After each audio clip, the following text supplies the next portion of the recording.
এক কাপ চা ফু দিয়ে খা। চায়ের সাথে কিন্তু পানের একটি সম্পর্ক রয়েছে। মানুষ তো শখ করে কত দূরে দূরে কত সুন্দর সুন্দর খাবার খেতে যায়।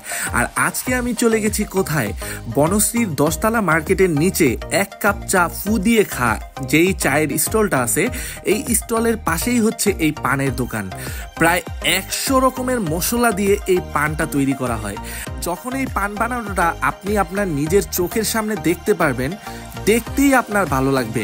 একটার পর একটা বাহারি রকমের মশলা তো দিচ্ছেই, আর এটা ভাই আসলেই চোখের শান্তি।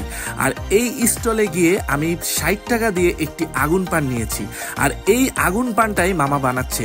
কিন্তু কথা হচ্ছে এই পানটা বানাতে মিনিমাম 10 মিনিট সময় লাগবে, কারণ 10 মিনিট লাগায় মামা শুধু মশলাই দিতে থাকে পানে।